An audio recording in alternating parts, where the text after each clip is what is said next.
erste Verlust war wirklich mein Bruder. Das hat mich schon sehr getroffen.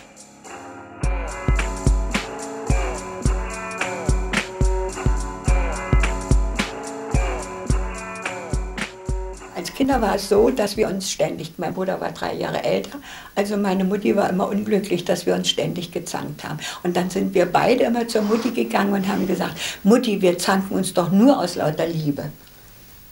Bruderliebe natürlich, das ist ganz klar nicht, aber damit die Mutti beruhigt war nicht. Aber ansonsten, ja, nee, also ich habe meinen Bruder wirklich sehr geliebt, es war ein sehr, sehr kluger. Naja, hilft nichts.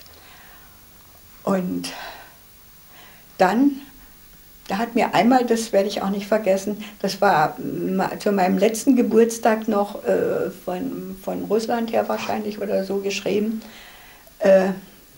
in seinem Geburtstagsglückwunsch, bleib nur so, wie du bist. Du bist schon so okay, oder bleib nur so, wie du bist. Ich bin am 1. April eingezogen worden zum Arbeitsdienst und mein Bruder ist am 25. April gefallen.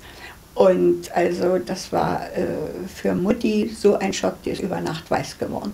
Also dass ihre Mutter sie besucht hat, ja, und praktisch ein bisschen getröstet hat. Und kann man das so sagen? Ich habe die Mutti ein bisschen getröstet, so, muss ich sagen. Das, ja, ich hatte da auch, weiß ich nicht, aber als junger Mensch kann man das ganz eher verkraften. Und ich hatte auch eine Stelle, wir wurden ja alle 6 oder 8 Wochen, 6 Wochen, wurde ja bei uns gewechselt, dass wir mal zum Bauern kamen. Der erste Bauernhof, bei dem ich war, der war fürchterlich, aber da hat mich dann die Lageleiterin weggenommen und zu einer Familie, die einen kleinen Lebensmittel- und Bäckerei hatten im Dorf. Und das war ein kleines Mädchen von 4 oder 5 Jahren.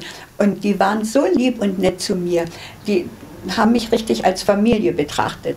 Und das war dann wieder so nett von der Lagerleiterin. Die hat mich dann die ganze Zeit über dort gelassen. Hat mich dann nicht nochmal auf irgendeinen Bauernhof mit frechen Jungs geschickt, wie ich es zuerst erlebt habe. Mhm. Und dann war es eben so, ich war ja dann noch ein paar Wochen zu Hause, ehe ich dann als Schwester wieder eingezogen wurde, nach dem Arbeitsdienst in der Zwischenzeit. Und meine Mutti war so gesundheitlich und nervlich so fertig, dass sie halt jeden Abend geweint hat. Und das kann man als junger Mensch dann plötzlich, obwohl man genauso drunter leidet, aber das kann man einfach dann nicht mehr ertragen oder was. Und da war ich dann ganz froh, dass ich dann gleich wieder zum Roten Kreuz gekommen bin. Aber weil Sie sagten, ich möchte sagen, wir sind von Haus aus, kennen wir das nicht, Disziplin ist die erste Charaktertätigkeit, Charaktereigenschaft, muss die erste Charaktereigenschaft in deinem Leben sein. Und das ist ganz wichtig in allen Lebenslagen, dass man immer weiß, also das musst du, bis hierhin kannst du, das kannst du dir zutrauen und das musst du dir zutrauen, das musst du können und da musst du durch und das hilft einem nur Disziplin mit sich und viel mit sich selber.